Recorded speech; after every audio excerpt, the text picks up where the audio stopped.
L'invité de France Info ce matin est Alexis Corbière, député La France Insoumise de Seine-Saint-Denis. Jean-Michel Apathy. Bonjour Alexis Corbière. Bonjour. Le congrès du Front National s'est déroulé à Lille ce week-end. J'ai fait une bêtise. On ne dit plus Front National. Le Front National est porteur d'une histoire épique et glorieuse que personne ne doit renier. Mais vous le savez, il est pour beaucoup de Français, même de toute bonne foi, un frein psychologique. Je vous proposerai donc que le Front National devienne le Rassemblement National. Rassemblement National, ça change quelque chose de votre point de vue, à votre avis, Alexis Corbière? Non, bah c'est un peu Back to the Future, vous savez, ce film où on revient un peu en arrière. Ça a été dit en 1986, lorsque le Front National avait fait son entrée en force à l'Assemblée nationale, en rassemblant non seulement des figures de l'extrême droite et puis de la droite, un peu classique, un peu has-been des fois, mais cette alliance s'appelait Rassemblement National. 35 députés. Voilà, 35 députés, donc c'est pas très nouveau. Moi, je me suis même amusé, même si j'aime pas plaquer toujours les exemples historiques, qui compris même Rassemblement National dans l'histoire de France, ça rappelle un peu, pour celui qui a un peu de culture, et le Rassemblement National Populaire de Marcel Déat, qui était une organisation collaborationniste, alors que le Front National était un mot qui avait été volé à la résistance. Bref. Bon, franchement, le problème, c'est pas l'étiquette, c'est l'orientation stratégique. Mais rassemblement, est-ce que ça peut permettre au Front National peut-être de se poser en véritable opposant, puisqu'on cherche toujours le véritable opposant d'Emmanuel Macron? Vous savez, c'est pas parce que la région Nord-Pas-de-Calais s'appelle Hauts-de-France qu'il ne faut pas prendre la même route, c'est les mêmes paysages, les mêmes habitants. Et là, c'est pareil pour le FN, ça change de nom. Après, il y a quand même un débat. Je ne sais, comme c'est fait parfois de manière un peu confuse et maladroite au FN, le débat, c'est est-ce qu'il s'ouvre électoralement à la droite? C'est ça le sujet qui amènerait un tournant. Il semble, si j'ai l'oreille fine, que c'est ce qu'ils veulent faire. Y arriveront-ils? On verra. Auront-ils les partenaires pour le faire? On verra. Et deuxièmement, ce qui est intéressant aussi, pour un homme comme moi, qui veut diriger une opposition populaire, c'est que le discours de Marine Le Pen était beaucoup moins social, entre guillemets, que ce qu'elle essayait de faire croire ces derniers temps. Elle n'a pas parlé de questions sociales, le code du travail, elle n'a pas rappelé qu'il a été touché, pas un mot d'écologie, etc. Pour ce qui est des milieux populaires, il n'y avait rien à attendre de ce discours. Et pire du pire, inviter Steve Bannon, quand même, qui est un homme qui a fait un documentaire géographique à Ronald Reagan. Ronald Reagan, quand on connaît l'histoire de la vie politique économique, c'est le point de départ de l'offensive libérale au niveau... Non, ce que je veux dire, c'est que c'est pas le pire du CV de Steve Bannon. Non, en plus, c'est vrai. Non, mais je ne veux pas rappeler le suprémaciste blanc, le gars qui est venu pour dire si on vous traite de raciste, tant mieux, accrochez-vous ça au plastron, tant mieux. Non, mais tout ça, ça a été dit. Mais en plus, quand même, inviter un gars qui en gros considère que Ronald Reagan, qui est celui qui a lancé l'offensive libérale au début des années 80, c'est un peu cocasse du point de vue d'une organisation qui se veut être contre la mondialisation libérale. Où se situe Marine Le Pen, à droite ou à gauche? Elle répondait à cette question avec Laurent Delahousse vendredi soir sur France 2. Je ne sais pas ce que c'est de la droite et la gauche. Ça ne m'intéresse plus. Car je vais vous dire, ça n'est plus le clivage qui traverse la France. C'est aussi ce que peut dire Jean-Luc Mélenchon, on l'écoute. Je ne crois plus à l'idée qu'il y ait d'un côté un bloc de gauche et de l'autre côté un bloc de droite. C'est un point commun entre vous? Vous pensez que droite et gauche sont Bravo dépassés? Jean-Michel Apathy, vous avez mis toute la nuit à préparer le truc, il fallait trouver le point de comparaison. C'est assez objectif. Jean-Luc Mélenchon a souvent dit que selon lui, le mot de gauche n'exprimait plus le combat politique qu'il avait envie de mener. Et quand j'ai entendu Marine Le Pen vendredi, je me suis dit, tiens, voilà, vous voyez, il n'y a pas... Vous savez, les choses sont quelquefois simples dans la tête d'un journaliste. Et voilà. Si non, mais c'est bien de rappeler qu'il y a aucun problème. Mais vous aimez bien dire, mettre une forme de sinégal entre le Front National et le FN. Mais ça me fait plaisir de vous retrouver, cher Jean-Michel Apathy. Mais qu'importe, on n'est pas les seuls. Quoi qu'il en soit. Allons-y. Oui, chez les journalistes, il y en a beaucoup. Et ça n'est pas mon cas. Bon, moi, je pense effectivement qu'il y a un clivage qui est peuple-oligarchie aujourd'hui. D'accord? Qu'effectivement, nous pensons que le mot de gauche ayant été particulièrement éclaboussé, sali, rendu confus, notamment par le quinquennat précédent de François Hollande, c'est pas un mot opérant. Et nous, plutôt que de dire que pour aller jusqu'au bout de votre idée, il faut rassembler la gauche, mettre des petits partis les uns à côté des autres, nous cherchons à fédérer le peuple. C'est ce que nous avons dit pendant la campagne présidentielle, autour de thèmes de questions sociales, écologiques, démocratiques. L'extrême droite, elle utilise ça pour dire depuis toujours, ni droite ni gauche français, bon, c'est pas ce qu'on nous disons. Nous, on dit le peuple. Et à partir de là, il y a aussi... c'est une manière de réactiver un vieux combat que nous portons, celui pour l'émancipation. Alors Marine Le Pen ne dit pas ça. Je vous coupe juste. Vous dites le vrai clivage aujourd'hui, c'est peuple-oligarchie. Le vrai clivage, c'est comme ça que nous entendons. C'est comme ça que vous entendez. Latéraliser la vie politique. Marine Le Pen dit un peu autre chose. Donc j'espère. C'est intéressant d'avoir votre analyse. Elle dit mondialistes et nationaux. Ça vous paraît pertinent? Ah pardon, j'ai cru que vous allez... Non mais ça, le problème c'est que mondialistes et nationaux, la question c'est qu'est-ce que ça veut dire national? Moi je suis pour la souveraineté populaire, et pourquoi pas même exprimer la souveraineté nationale, je suis pour la défendre. Le problème aujourd'hui c'est qu'on a une situation où beaucoup du pouvoir du peuple lui est pris pour être amené à un niveau où il n'y a plus aucun contrôle populaire. Ça pose quand même un problème. Deuxièmement, la mondialisation. Je suis contre la mondialisation libérale, pas le fait que nous échangions avec d'autres peuples du monde. Depuis des siècles, nous échangeons. La question, c'est quelles sont les conditions de cet échange. Là encore, ça m'amène à proposer qu'il y ait une forme de protectionnisme solidaire. C'est-à-dire que je pense qu'aujourd'hui, on peut tirer le bilan en 2018, de se dire, bien sûr que nous voulons commercer, avoir des échanges avec tous les peuples du monde, mais faut-il accepter que rentrent sur notre territoire national des produits qui sont écologiquement, socialement fabriqués dans des conditions détestables? Faut-il chaque fois qu'il y a un traité, soit un traité de libre-échange qui empêche toute barrière, toute taxe sur des produits? Moi, j'ai pas envie que nous fermions des usines en France parce que des enfants de 10 à 12 ans fabriquent des ballons de l'autre côté de la planète. Je défends, bien entendu, je suis pour le droit à la liberté syndicale dans ces pays-là, mais je suis pour que nous disions, si vous voulez faire entrer des produits, écologiquement, saccagez pas la planète, donnez des droits syndicaux sur les travailleurs, etc.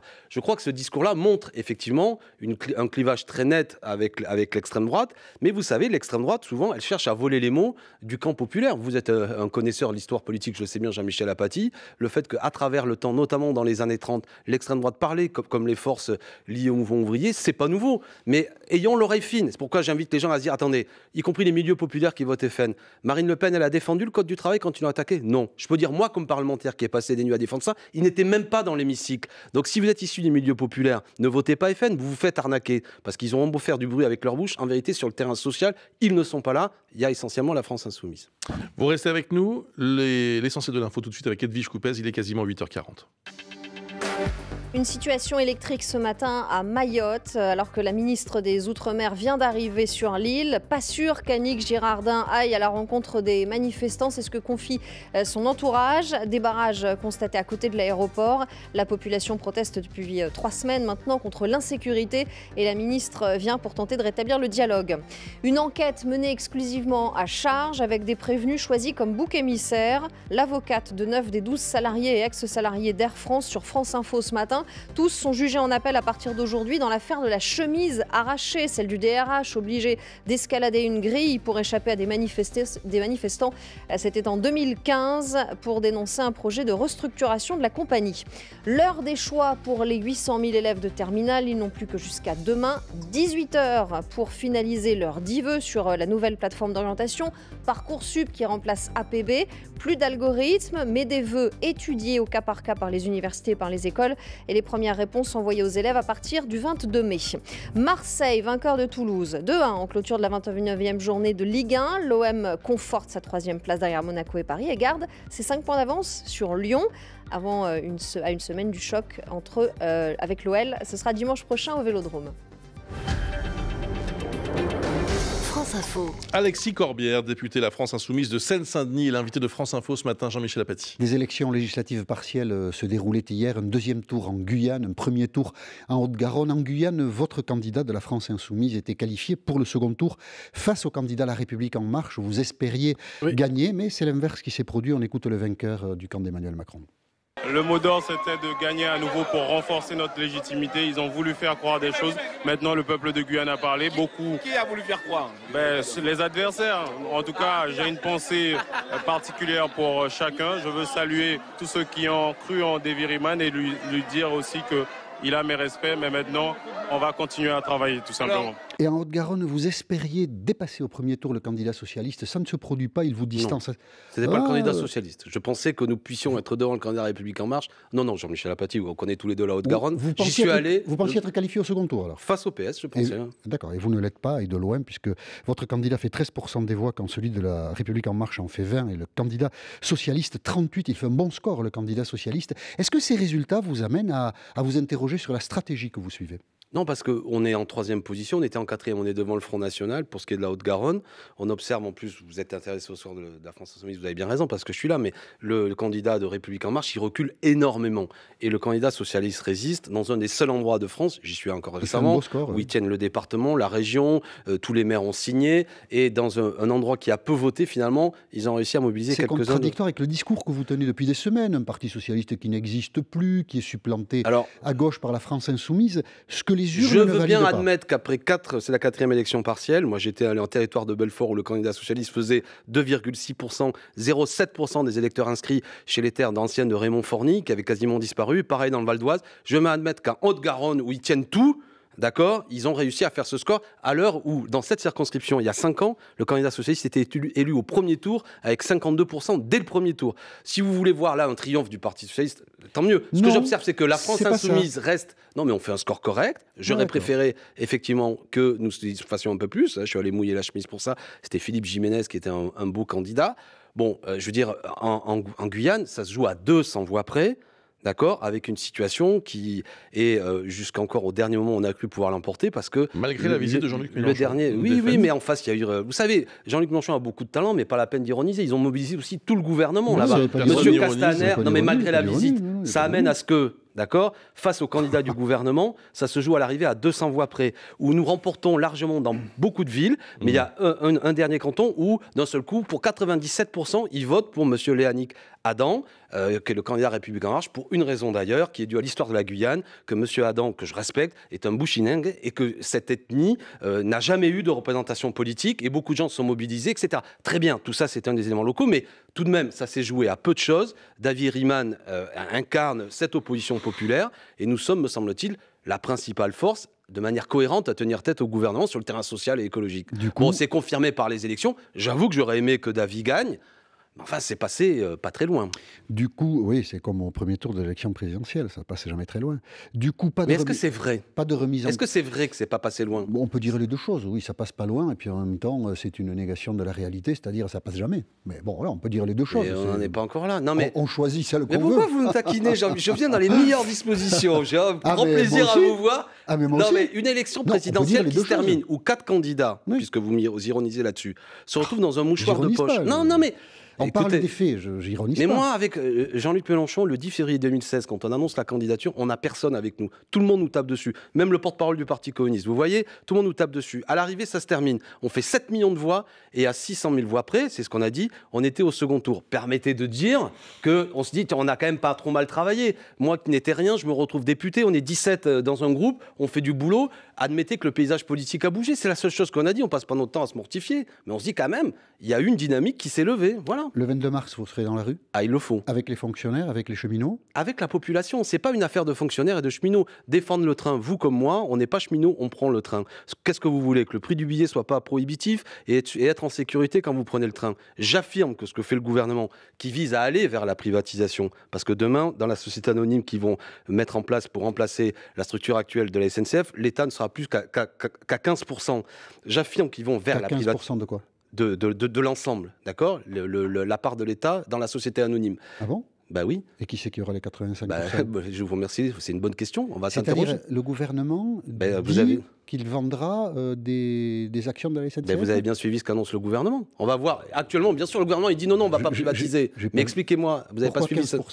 C'est ce qu'annonçait le gouvernement dans la société anonyme. Le chiffre de 15%. Oui, me semble-t-il. Vous semblez étonné par ça ?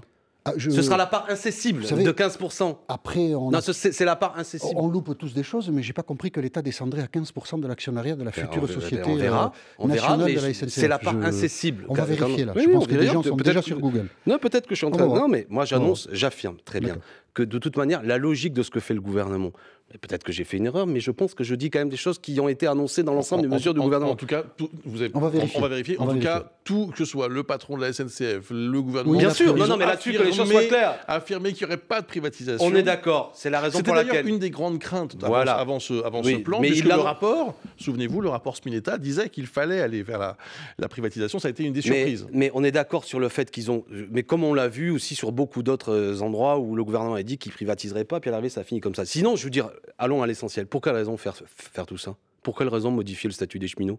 Pourquoi si c'est pas pour permettre aujourd'hui que demain une privatisation soit possible ? Sinon je comprends pas. Surtout qu'en vérité, après avoir tapé sur les cheminots, beaucoup disent non mais en fait ils sont pas du tout responsables du problème de la dette.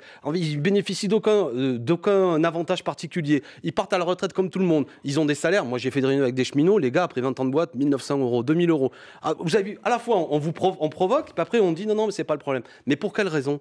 Pourquoi les gens ne devraient plus être embauchés sous statut de cheminot? Mais ce n'est pas le sujet. Quel but vous poursuivez en manifestant? Est-ce que vous voulez faire reculer le gouvernement de la totalité de la réforme ou bien le retrait seulement du gouvernement sur la question du statut? Non, Est-ce qu'il y a des buts comme ça que vous poursuivez? Ce n'est pas le problème du statut. Ce n'est pas ça l'enjeu. L'enjeu, c'est comment on défend la SNCF. Il faut que ça reste un bien public, j'ai envie de dire, qui travaille pour l'intérêt général, qui ne se voit pas soumis à des logiques de privatisation, car je veux que le prix du billet continue à être tel qu'il est aujourd'hui, relativement bas par rapport à d'autres pays où ça a été privatisé. Je veux que nous maintenions les lignes, même quand elles ne sont pas rentables, parce que ça va être ça le problème. Si vous faites rentrer des critères de rentabilité dans la boîte, les grandes lignes qui font de l'argent, Paris-Marseille, il n'y aura pas de problème, la ligne TGV elle sera maintenue, mais les petites lignes de province, qui va investir là-dedans? Et ainsi de suite. C'est le même sujet. Si vous modifiez le statut des cheminots, c'est quoi le statut? Ça va être un statut plus précaire, avec des critères de rentabilité. Qu'est-ce que nous, on va y gagner? Vous, moi, Bruce Toussaint, vous prenez le train.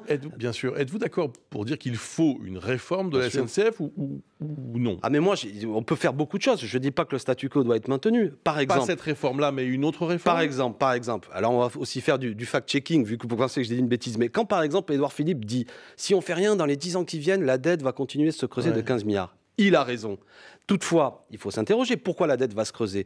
Est-ce que les Français savent que 1,5 milliard d'euros chaque année, c'est les intérêts de la dette, c'est-à-dire dans ce que l'État a emprunté, la part que nous reversons une fois qu'on a remboursé ce qu'on doit aux banques privées.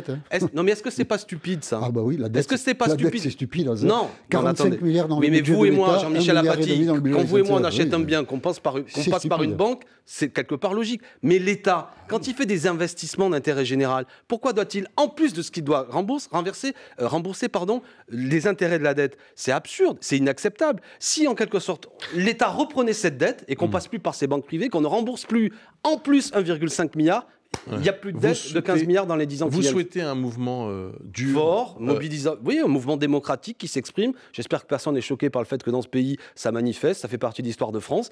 Nous, à l'Assemblée nationale, on se fera entendre. D'ailleurs, les ordonnances montrent la brutalité du système. Ils veulent brutaliser la représentation nationale. Et j'invite tout le monde... C'est pas très populaire de bloquer les trains, bloquer le pays. Non, ce qui est pas... Non. Ça va créer Là, vous faites de l'idéologie. Ce qui n'est pas populaire... Oui, oui. C'est très grave. Non, mais oui, Bruce Toussaint. C'est très, très grave. Mais pourquoi? Parce que le gouvernement dit ça.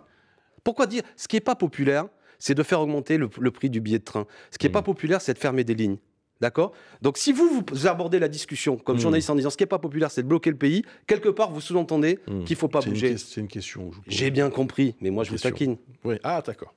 Non, mais acceptez-le, Bruce Toussaint. C'est de la taquinerie idéologique. Mais on est d'accord que parfois, je vous assure, on peut travailler tous les deux, si vous voulez, ça va vous passionner, sur la manière des fois dont vous abordez les sujets, et vous verrez que parfois, il y a un parti pris. Mais sans doute que vous allez dire que j'exagère et que je ne vais pas me mêler de votre métier, mais comme moi, je vous écoute. Je ne vais rien dire comme ça, ça sera plus simple. Non, mais on peut se parler librement, quand même. Il nous reste 10 minutes d'interview, vous allez voir, on a encore plein d'occasions de se taquiner.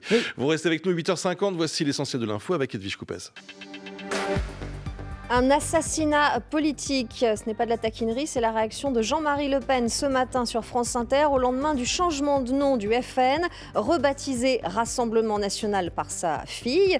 Pas question pour lui d'adhérer à ce nouveau parti, il se réserve par ailleurs le droit de reprendre le nom de Front National. 4e semaine de contestation à Mayotte, le principal port de l'île bloqué, la rentrée scolaire remise en cause par des écoles fermées, des barrages érigés sur les routes et notamment près de l'aéroport, alors que la ministre des Outre-mer vient d'arriver sur place. Annick Girardin va tenter de renouer le dialogue. Son entourage décrit pour l'instant une situation électrique. Dernier jour en Inde pour Emmanuel Macron. Après la photo carte postale hier soir devant le Taj Mahal, le président se rend aujourd'hui sur les bords du Gange, à Bénarès, capitale spirituelle de l'hindouisme.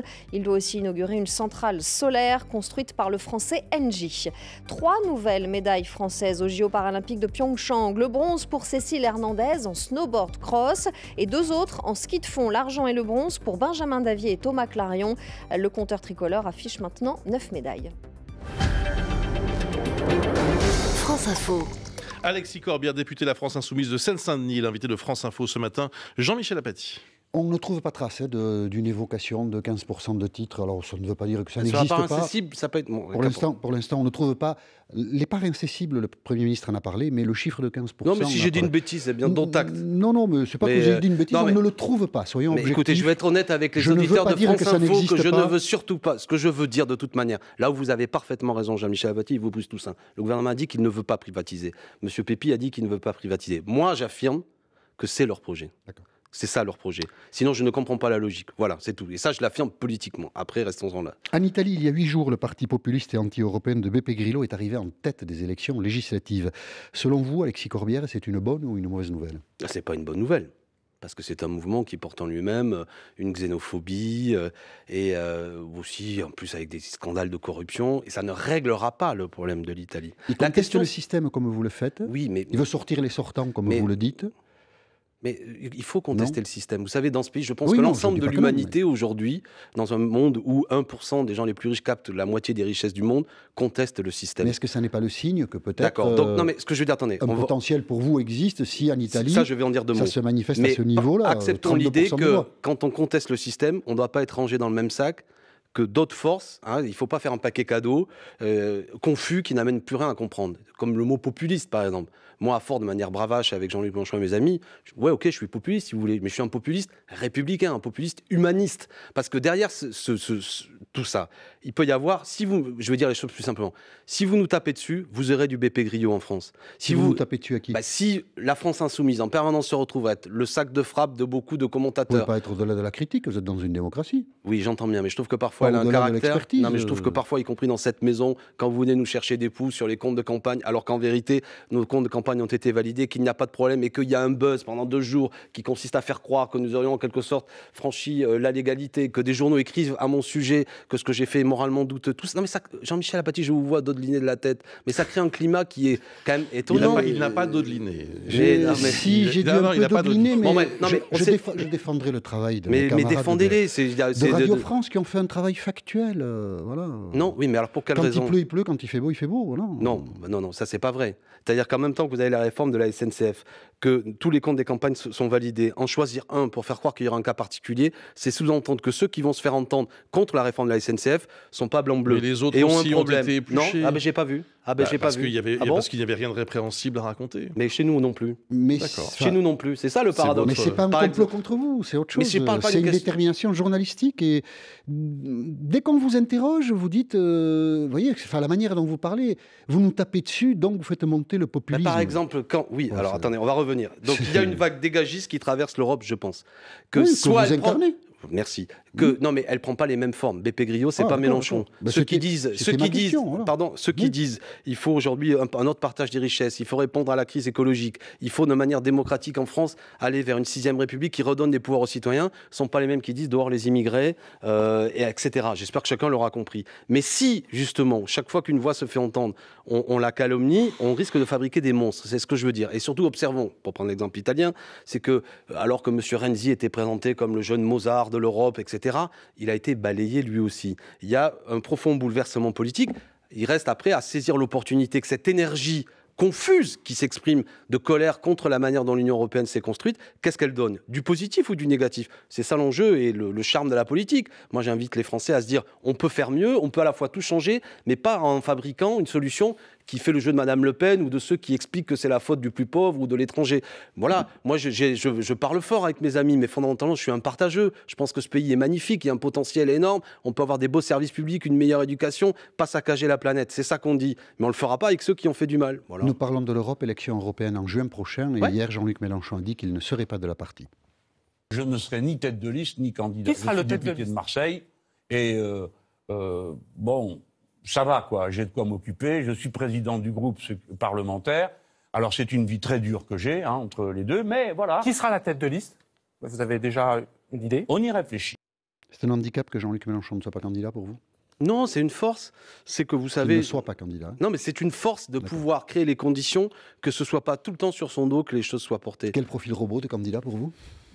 C'est quelqu'un qui incarne une forme de renouvellement aussi, qui n'est pas un professionnel de la politique. Oui. Non, mais vous voyez ce que je veux dire? C'est ça. Important. Moi, je suis fier. Automatiquement membre de la France Insoumise ou pas? Vous savez, c'est un mouvement, oui, qui fait partie du mouvement, mais ou quelqu'un qui vient de l'extérieur. Mais si c'est une figure qui incarne ce que nous représentons, pourquoi pas? Mais vous savez, par exemple, moi, je suis fier qu'un Quatennens, Adrien Quatennens, que vous avez invité, des visages nouveaux qui ont 27 ans, que vous ne soupçonniez pas leur existence, soit là. Et moi, souvent pendant la campagne, quand on en parlait, Jean-Michel Apathy, vous me disiez, ouais, à part Mélenchon, il n'y a pas grand monde. Bon, mais maintenant, on est là, et vous verrez, il y a d'autres noms. Une Charlotte Girard que vous connaissez peut-être, un Manu Bompard que vous connaissez peut-être. peut-être. Younous Omarjee, qui est notre député sortant, qui a fait un magnifique boulot, sera présent. Faut quelqu'un pour incarner une tête de liste, il faut quelqu'un qui ait déjà une notoriété. Si vous mettez ou alors à l'inverse aussi. Ou alors à l'inverse, un visage totalement nouveau, qui par sa nouveauté, par le fait qu'il travaille, qu'il n'a jamais été élu, etc., exprime un peu quelque chose qui résonne dans le cœur des Français. Il ou elle. Il ou elle en plus, parce que on est sensible au fait que ce soit porté par une femme. Quelquefois, il fait de l'idéologie à bon escient, Bruce Toussaint. À vous d'en juger. Non, mais c'est intéressant sur cette histoire des cheminots, je reviens là-dessus. C'est qu'il va y avoir un choc social le 22 mars. C'est fini. Oui. Non, mais c'est intéressant. Et la manière dont ce choc sera commenté, ça donnera une couleur. Mais c'est ce que je voulais vous dire. Merci beaucoup, Alexis. Je vous remercie de m'avoir invité. On était ravis de vous accueillir. Vous êtes revenu. Bonne journée à vous. Allez, à vous.